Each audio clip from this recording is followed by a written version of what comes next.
spent my entire life either at the schoolhouse, on the way to the schoolhouse, or talking about what happens in the schoolhouse.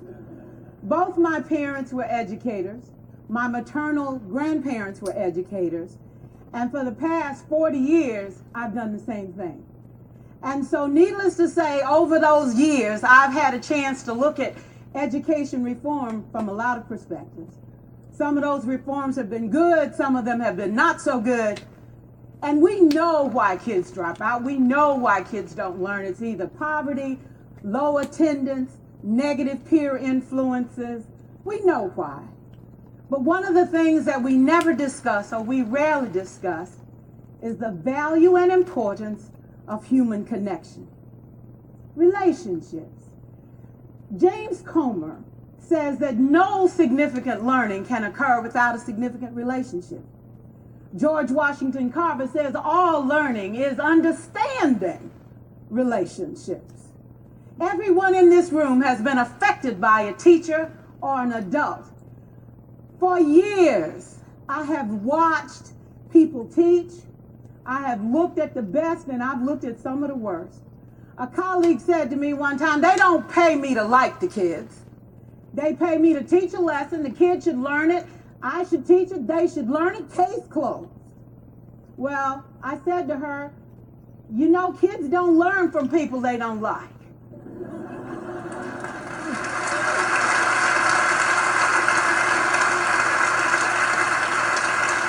She said, that's just a bunch of hooey. And I said to her, well, your year is going to be long and arduous, dear. Needless to say, it was. Some people think that you can either have it in you to build a relationship or you don't. I think Stephen Covey had the right idea. He said you ought to just throw in a few simple things, like seeking first to understand as opposed to being understood. Simple things like apologizing. You ever thought about that? Tell a kid you're sorry, they're in shock.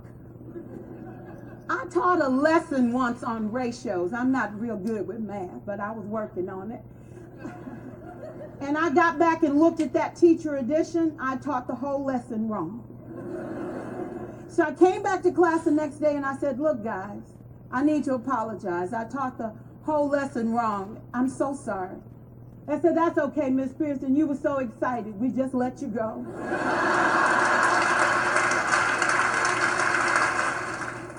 I have had classes that were so low, so academically deficient that I cried.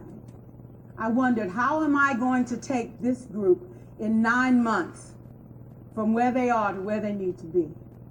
And it was difficult. It was awfully hard. How do I raise the self-esteem of a child and his academic achievement at the same time?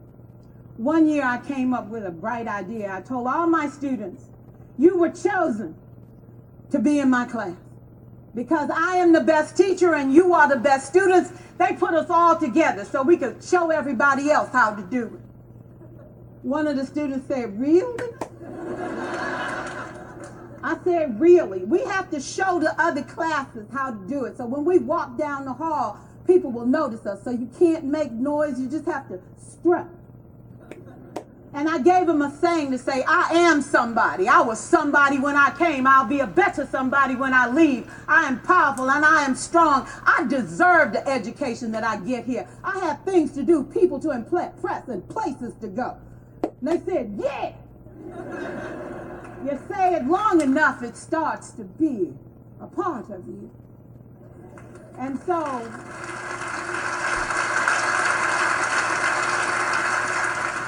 I gave a quiz, 20 questions.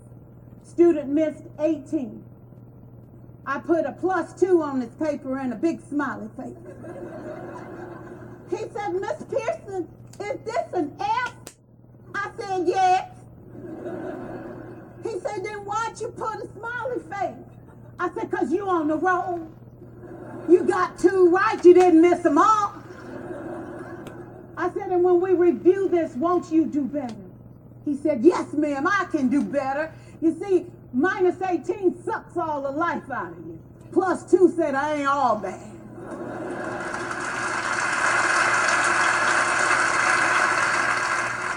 4 years, I watched my mother take the time at recess to review, go on home visits in the afternoon, buy combs and brushes and peanut butter and crackers to put in her desk drawer for kids that needed to eat, and a washcloth and some soap for the kids who didn't smell so good. See, it's hard to teach kids who stink. And kids can be cruel. And so she kept those things in her desk, and years later, after she retired, I watched some of those same kids come through and say to her, you know, Miss Walker, you made a difference in my life. You made it work for me. You made me feel like I was somebody when I knew at the bottom I wasn't. And I want you to just see what I've become. And when my mama died 2 years ago at 92, there were so many former students at her funeral. It brought tears to my eyes, not because she was gone, but because she left a legacy of relationships that could never disappear. Can we stand to have more relationships? Absolutely. Will you like all your children? Of course not. And you know your toughest kids are never absent. Never. You won't like them all, and the tough ones show up for a reason. It's the connection. It's the relationships. And while you won't like them all, the key is they can never, ever know. So teachers become great actors and great actresses, and we come to work when we don't feel like it, and we listen to policy that doesn't make sense, and we teach anyway. We teach anyway because that's what we do. Teaching and learning should bring joy. How powerful would our world be if we had kids who were not afraid to take risks, who were not afraid to think, and who had a champion? Every child deserves a champion, an adult who will never give up on them, who understands the power of connection and insists that they become the best that they can possibly be. Is this job tough? You betcha. Oh God, you betcha. But it is not impossible.